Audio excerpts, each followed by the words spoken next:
Welcome everyone. Here we will dive into stories of terror, gore, and horrors only the imagination could create. I am DK Knight and this is Dreadful Reads. Tonight's tale is from the Horrors of Rosewater series, Dead Rose Garden. Dead Rose Garden. Jessica Dane showed up at the Rose Garden Hotel in the township of Rosewater 2 days after her parents perished in an accident with a tipsy motorist. Jessica is your normal 17-year-old, and she carries the world on her shoulders. She was a gymnast with black hair and a great physical form, a popular high school boyfriend until that day happened and her parents passed. Jessica's entire world died that day, and for 48 grueling hours, she was struggling to put the pieces together about what happened. A woman opened the door, and Jessica snapped out of her blank stare, noticing a lady in her 70s watching her. The social worker helped and grabbed her stuff from the trunk of the car. They both ascended the stairs and met the woman at the top, who huffed at them as she introduced herself. "I am Mrs. Winters, the owner and your new guardian. It's nice to meet you." The civil worker admired the roses close by and spoke to Mrs. Winters as she smelled them. "Those are the gorgeous roses you have here." "Yes, they are, and it rated them the best in the county." Mrs. Winters led the way in. A young man took her bags. She ordered her to follow him. Jessica ran after the bellboy. As she climbed the stairs, the young man turned and smiled. She followed him as he continued to ascend the stairs. As they walked down the hall, Jessica noticed a painting on the wall that gave her an eerie feeling. The young man stopped, placed the key in the door, opened it, and entered. He placed her bag and stuck out his hand, and introduced himself. "Hello, I am Kyle, and if you need anything, please ask. It is a pleasure to meet you." Kyle walked out the door. Jessica unpacked and put her clothes on the dresser, and after taking a few minutes to herself, she exited her room. She wandered down the hall. She turned and examined the painting on the wall, but as she examined it, she noted the couple looked just like her mom and dad. Unable to shake the feeling, she continued on. Later, she arrived downstairs and entered the dining room. The tables had been prepared and Kyle was waiting. Mrs. Winters came in and sat down as the kitchen staff prepared a stew for the evening meal. After the meal, Jessica asked to be excused. Without a word, Mrs. Winters nodded with approval. Jessica headed upstairs to her room to take a shower. She got undressed, turned on the water, feeling like someone was watching her.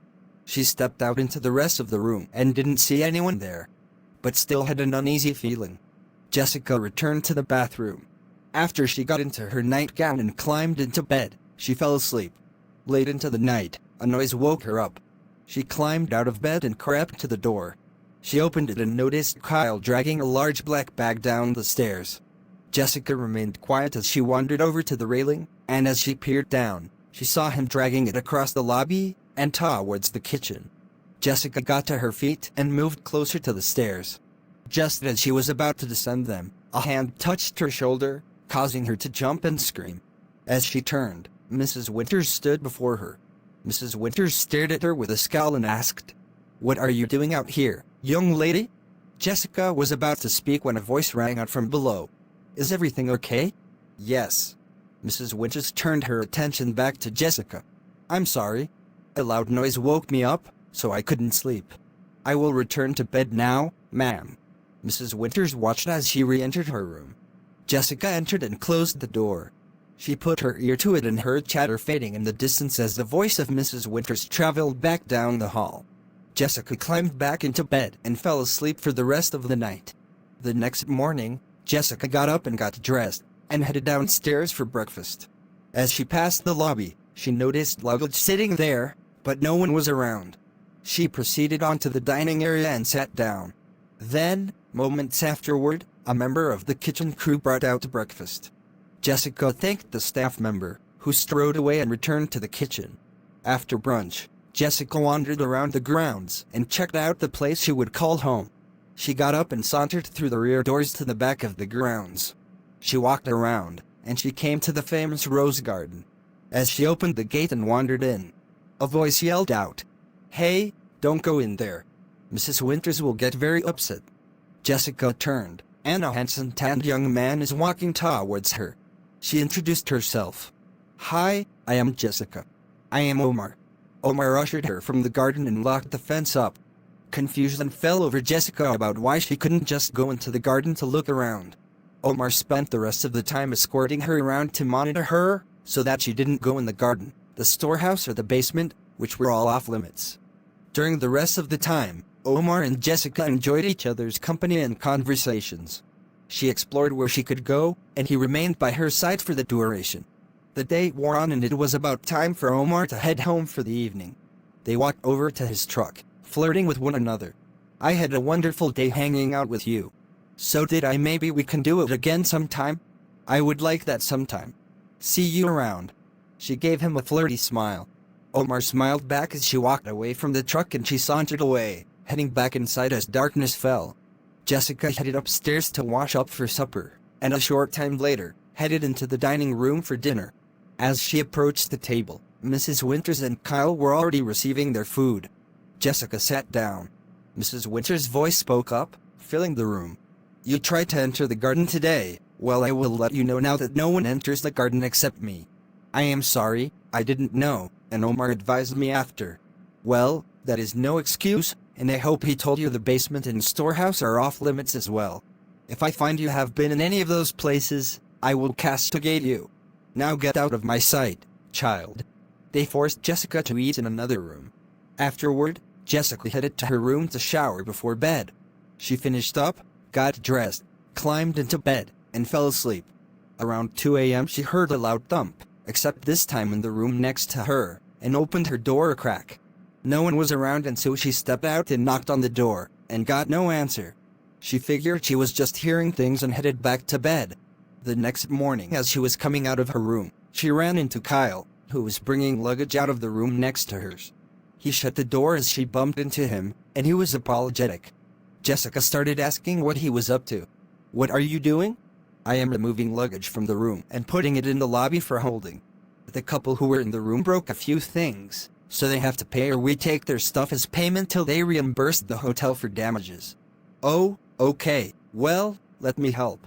Jessica helped pick up a couple of bags, and they walked down the stairs together. He showed her where the bags get placed, and all the while they were enjoying themselves. During breakfast, Mrs. Winters came into the dining room. She stood there, staring over at Kyle and Jessica, who were laughing and having a great time getting to know each other. Kyle would show her how to work at the hotel, she said as she walked up. She expected her to be up by 7 a.m. every morning, ready to work as a housekeeper. She will do her duties of clearing out the rooms, cleaning them up, and put on fresh linens and placing luggage for collateral. She informed as she finished up and then trudged away. After breakfast, Jessica followed Kyle to the closet where they kept the cart, and he showed her how to put it together with supplies for the room. He showed her to knock and announce herself, then enter the room, write the damage, and how to put fresh blankets and sheets. Empty the garbage, and pick up the questionable items some people leave behind. Afterward, he showed her the laundry room and taught her how to wash and dry the bedding. Jessica, now alone, used her key to unlock the door to the room next to her. She put on her rubber gloves and noticed a used condom on the night table and blurted, "That is gross." She picked it up and threw it in the garbage can, then she picked it up and dumped it in the main garbage bag attached to the cart. She re-entered the room and cleared the blankets and found a small blood stain on the sheet. "Great, that is disgusting. It is called a pad or tampon." She stripped the bed and put fresh clean linens. After she finished, she moved on to cleaning the rest of the room, and next to the dresser near the bathroom door, she kneeled down and discovered a tooth. She entered the bathroom and noticed several drops of blood. She dropped the tooth in the sink and rushed out of the room, and ran into Mrs. Winters, who became aggressive in her response. "Why are you rushing? And why are you not done yet in that room?" "I am sorry, ma'am. I found a tooth, and some blood in the sink, and a blood stain on the sheet." "Well, let's look then." They entered the room and then she walked over to the sink, and saw the blood drops, and the tooth, so she stepped back out of the room. She advised her the couple who rented this room got into an argument, and that one of them must have lost a tooth after being hit, and that is how the blood got on the bed and sink, as well as the tooth on the floor. Jessica stared at her in shock at how calm she was. Then Mrs. Winters walked away. The rest of the afternoon Jessica finished the room and moved on to the next.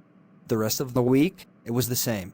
She would get up, eat, and then she would work at cleaning the rooms of the hotel. She and Omar would get a few minutes to hang out, and sometimes sneak into a room to make out. It appears Jessica has found a guy who has gained her affection. This went on for several weeks, and as time passed, she settled into her roles as a hussy cleaner and secret makeout partner. Jessica, however, noticed that odd noises and behaviors happened only at night, and she noticed that some of the staff were acting strange as well. Jessica knew if she wanted to know about these strange occurrences, she would have to break the rules in order to discover the secrets behind the Rose Garden Hotel. The following day, she continued to do her duties to avoid the wrath of Mrs. Winters. She ordered Jessica to take out the trash. Jessica left the cart and headed downstairs to the kitchen, where she grabbed the garbage bags and headed out back to the bins. After a short walk, she opened the lid and screamed, dropping the bags and running away. Back at the hotel, she burst through the door and ran into Kyle, who was mopping the kitchen floor. Stammering, she struggled to tell him, "Kyle, wow, slow down. What are you talking about?" Breathing, she caught her breath and responded to his question. "I found a head in the bin. Come quick, now." Kyle and Jessica exited the hotel, and Kyle followed her back to the garbage bins. Jessica threw open the lid and Kyle stood there confused and asked, "Jessica, I see nothing. Where did you see the head?" "It was right there in the bin." Jessica shoved him aside and looked again and saw nothing. So she pulled bags out of the bin, searching for the head she found, but as she looked, they found nothing. "I swear, I saw something in the bin, please you have to believe me." He looked at her and then they both jumped when a voice yelled out, "Stop playing in the trash. Put those back in the bin, you wretched children." Jessica and Kyle both hurried to place the bags in the bin and headed back to the hotel. Mrs. Winters glared at them as they returned to finish out the day of work and headed for supper. That night Jessica lay in her room, going over everything about what she saw in the trash, but still confused about where it could have been or if it was even real. She sprang up in bed as she heard children laughing. Jessica jumped up and heard it again as she opened the door and saw nothing, not a single person around. It was quieter than usual at night. And so she closed the door, lay on the bed and drifted off to sleep. As time passed, she forgot all about the head and the noises that were occurring at night. All was quiet, and she figured it's a strange place, new people. After all, she thought as she cleaned the rooms, her parents died and nothing else has happened since. More than a month has passed and Jessica gets settled in. But a part of her comes back to the night her parents perished. She still has nightmares about the crash, and the social worker taking her from her home and placing her with Mrs. Winters in the next town over. And still feeling like something about the crash was not right. One particular day, Jessica was cleaning a room like she did every day. Except she found a ring laying on the floor back behind the night table next to the bed. Jessica placed it in a zip bag and wrote a description on it before placing it in the lockbox on the cart. She continued to do her duty throughout the day and, just as she was finishing up, she noticed Omar fixing a fence through a room window. She opened the window and yelled out, "Hey Omar." He glanced up, saw her in the window and waved. Jessica waved back and then returned to work before she caused trouble. Jessica finished up and put away the cart. As she was placing the cart in the closet, she heard raised voices of indistinguishable chatter coming from Mrs. Winters' suite downstairs. She clutched the ring out of the box and tapped on the door. Mrs. Winters yelled through the door, "Who is at my door?" "It is I, Jessica, ma'am." Silence filled the air, and then the door opened, and Kyle ushered her in. "Sorry to bother you, ma'am. I was cleaning suite number 23 and discovered this gold ring with a green emerald." She showed her the ring, and her demeanor changed. "Kyle, get out and do as I told you now." He charged out of the room and closed the door behind him. Mrs. Winters gazed at Jessica with a stern look. "Where did you get that ring?" "I discovered it in suite number 23. I told you I was cleaning and noticed it." Mrs. Winters stayed there and then, without warning, swung the back of her hand and smacked Jessica in the face. She snapped at her. "What the hell was that for?" Winters stepped forward, face to face with Jessica. She remained there nursing a split lip, and before long, Mrs. Winters raised her cane and drove the end into Jessica's gut. She fell to the ground, coughing from the pain, and as she glanced up, Mrs. Winters struck her again, this time across the cheek, sending her face into the side of the coffee table, and causing her to hit her head as well. Jessica woke up in a cage in the basement. She glanced around in the lit room and she saw shelves upon shelves of luggage.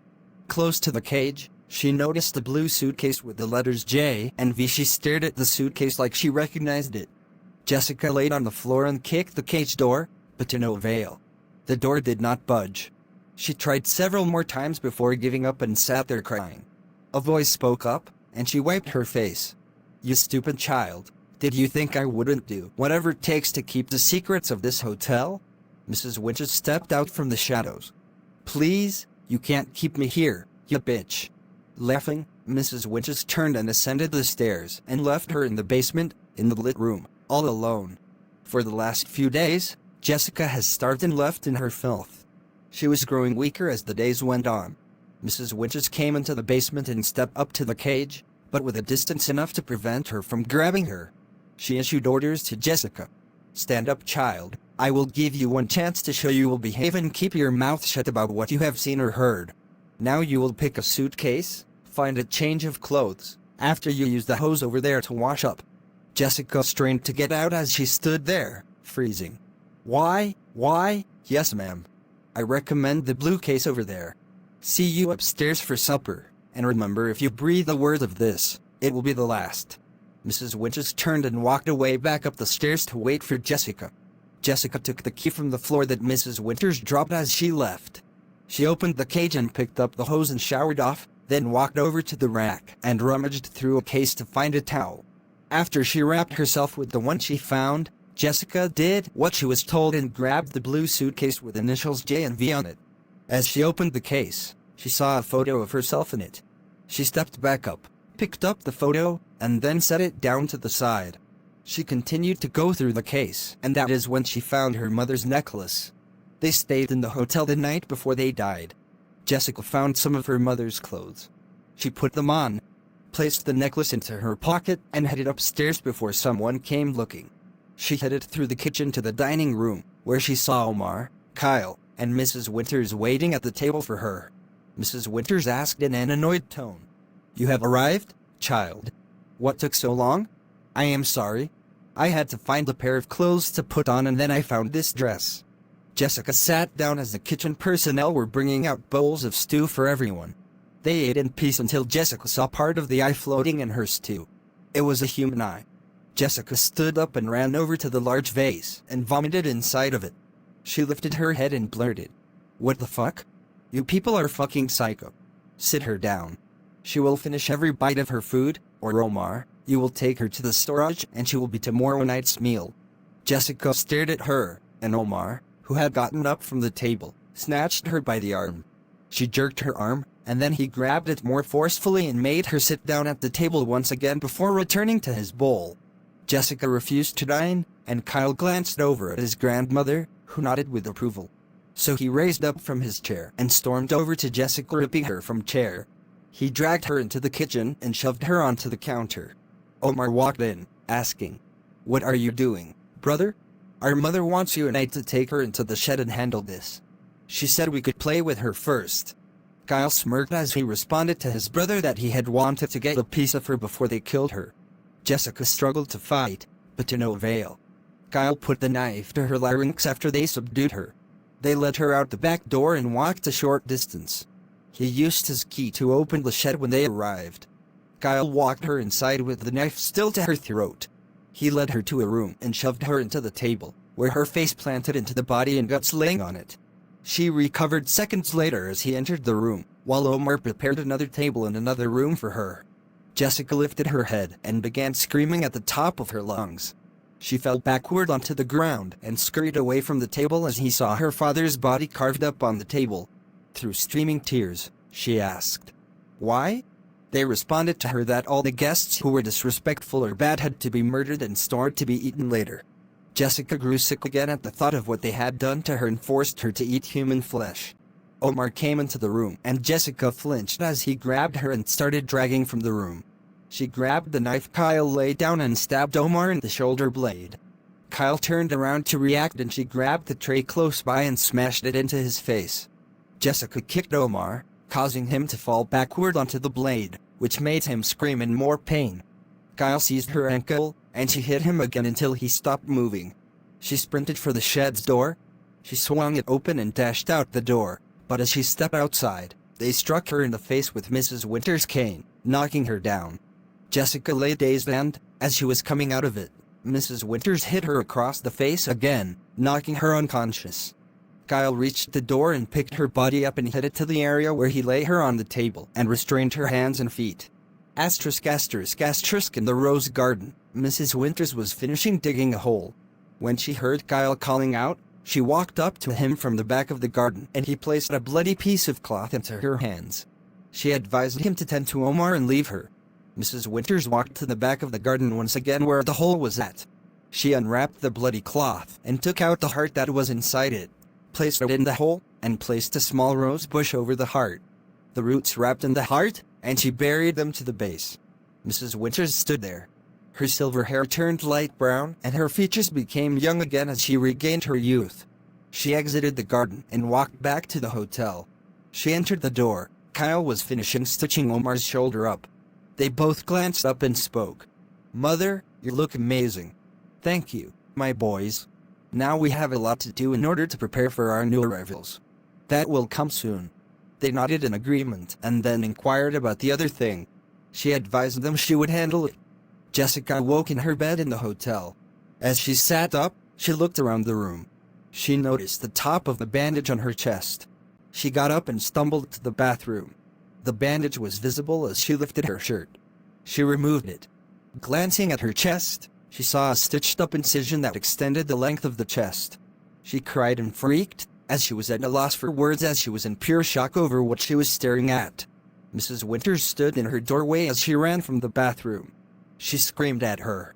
"Who are you, and what the hell did you people do to me? Sit, child, and I will explain everything to you, and then you will know the truth." She stepped into the light, revealing her birth mother. "How? This is very confusing." Jessica became disoriented as she stared at her. It couldn't be possible, she thought. "Jessica, I said sit and you will know the truth."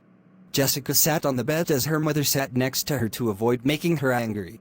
She told her the truth that 17 years ago, she met her father. He was in town on business. He asked if she would love to have dinner, and she said yes. During that time, they dated for a few months, and he would visit often. She continued to tell her they got pregnant and had her. He found out the truth about her after Jessica was born. She continued on telling her the darkest part of the story. She told her that one night in the garden she was taking care of the flowers and he snuck through the gate. He saw her placing a heart in the ground and a rose bush on top, and that is when he saw her revert to being younger.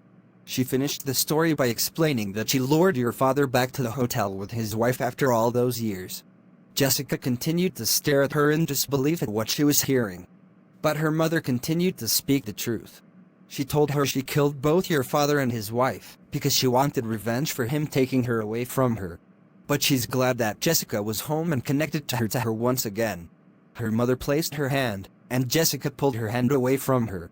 Jessica tried to speak, but nothing came out. She just sat there with a terrified look of continued disbelief at what she was just told. Her mother got up and left the room. Jessica sat there and cried at the fact that her dad and stepmom, who she thought was her actual mother, died by her vile and evil biological mother. Jessica knew she would have to leave that place and have to come up with a plan of escape while playing along to avoid suspicion. She headed downstairs after placing a shirt on, and when she arrived, she saw Omar, Kyle and her mother sitting at a table in the dining room with food. Jessica sat down and the kitchen staff served her a plate, but Jessica glanced at it with disgust. Her mother explained to her, "If you don't feed, my dear, then you will rot and die. The flesh sustains us, it keeps us alive. After all, your rose bush, like all the others, requires it. They sap the heart's blood and life essence to grow the roses, and for each rose that grows, it grants you 1 year of life." Jessica still stared with disgust and rejected to eat the plate in front of her. Kyle, Omar and her mom devoured their plates, and Jessica felt sick, so she excused herself and fled from the room. Later that night, Jessica was hiding in the basement, just to get away from everything, but Omar found her. She asked in an angry tone, "What do you want?" "Jessica, I do like you. After all, you are exquisite like our mother, and I would hope you feel the same." Jessica looked on at him in anger. It disgusted her at what she heard, but he stepped closer and tried to lean in and kiss her. She pulled away from him, and this made him angry. As she rejected him, he stared at her with fire in his eyes. He turned and began slamming things around. He yelled at her in a furious tone. "You will learn to love me, regardless of whether I am adopted.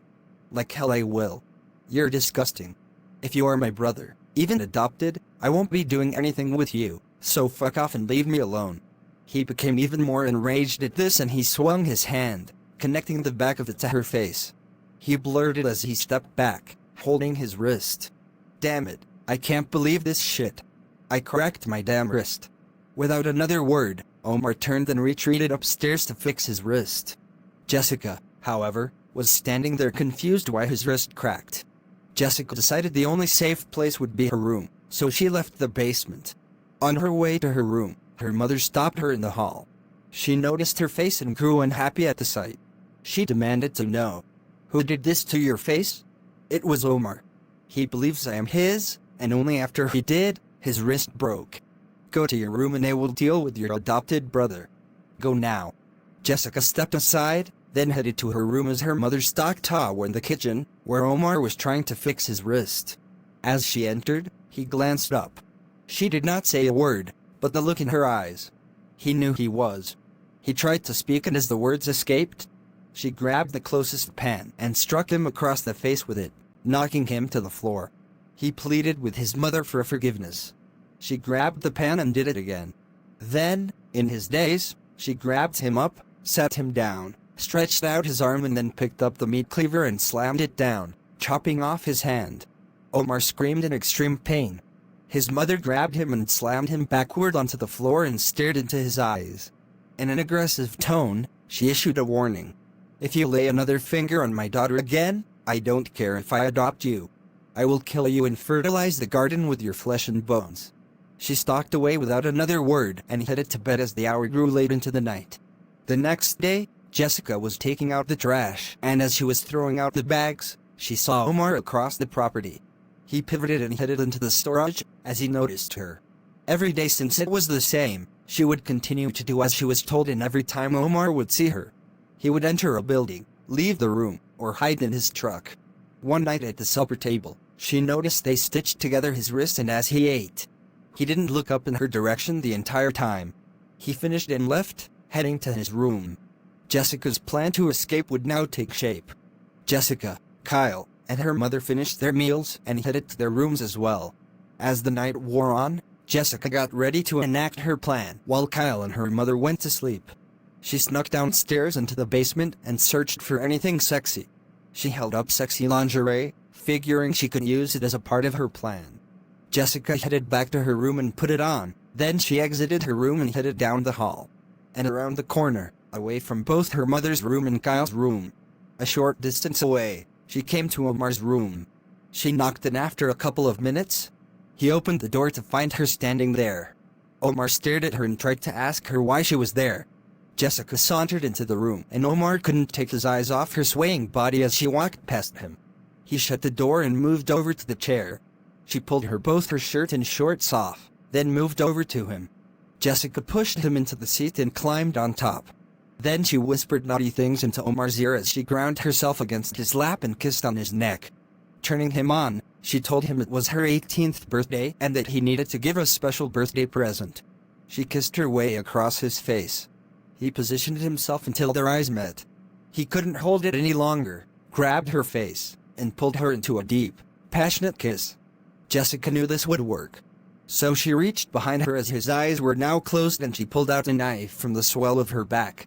Jessica continued to grind on his lap and kiss him to keep him distracted. She raised the knife, and as he pulled from their kiss, she plunged the knife into his carotid artery and twisted the blade back and forth. Blood sprayed all over the bed and wall as she pulled the knife out. Then she stood up as he grabbed his throat. She began stabbing him over and over multiple times. He slumped over and fell out of the chair. As he lay there on the floor, she plunged the blade into his head, making sure he was dead. Now Jessica knew she would need to move because soon her mother and Kyle would be awake. Jessica returned to her room, showered, and then went to bed. The next day, Jessica awoke and saw the clock. It was midday. She jumped out of bed and got dressed. She grabbed her cart and headed to the rooms she had to clean and did her job. For the rest of the day, she avoided Kyle and her mother while plotting her next phase, which would need to take place that night. Kyle passed Jessica as she was coming out of a room. She turned and bumped into him. He asked her if she had seen Omar, and she advised him she had not. Kyle nodded with understanding and headed down the hallway and around the corner. He arrived at Omar's room, knocked, but received no reply. A secondary key was used to open the door. He entered and found no sign of Omar anywhere, so he left and locked up the door and headed downstairs. Jessica came from downstairs with a black bag and made the cooks help her place it on the counter. She unzipped it and showed a headless body to them. She gave them orders. Mrs. Winters wants this body carved and cooked for supper tonight. It is a special occasion. Am I clear? Yes, ma'am. Jessica grabbed her garbage bags and headed outside to plan for her next phase of the plan. Nighttime has come and Jessica was upstairs in her room getting ready for supper. She finished up and headed downstairs, where she found Kyle and her mother sitting down. She joined them and the servers brought bowls of stew out. Kyle smelled it and her mother gave a look at the bowl before speaking. What is this? It smells delicious. It is stew, mother. I had it made for a special occasion. I plan to eat my first bowl of human flesh as one of you, since you planted my heart with a rose bush. Oh, I see. Well, that is good to hear, my dear, because you were looking dreadful as even makeup isn't covering that rotting flesh on your neck. Without another sound, Kyle and her mom began dining and Jessica remained there. Then she got up and stepped over to the bar and clutched a bottle of wine. She returned and poured herself, Kyle, and mother a glass. She came back to her seat. Jessica picked up the glass and took a sip as she asked if he had found Omar yet. He expressed he hadn't. Mrs. Winters resumed eating and Jessica took another sip of her wine, then took her spoon and moved around her dish. Jessica's mother glanced up and before she could utter a sound, Kyle threw up black-colored blood. Jessica's mother stared down at her dish and then back at Jessica. A few moments later, Jessica observed as now her mom and Kyle were both throwing up the black blood. She rose as Kyle dropped to the floor. He struggled to crawl away. She asked in a wicked voice. So, how is the soup, mother? You might like it, I thought. I mean, you killed and tried to feed me my father's flesh. I figured I would return the favor with your accepted son. Her mom struggled to speak as she threw up. Why? Why? We can't eat our own. Hold on, he is getting away. I will go deal with Kyle and come back for you, dear mother. She turned and strolled away. Jessica took up a huge candlestick holder and wandered up to Kyle as he crawled out into the hallway. She straddled over him, lifted the candlestick holder with both hands, and as he turned his head and glanced back, she smashed his head in over, flinging blood everywhere, including all over her. Jessica turned and stalked back into the dining area and noticed her mom was missing, so she rushed from the room and into the kitchen area, but her mom was nowhere to be found. She yelled as she stepped outside. Mother, where are you?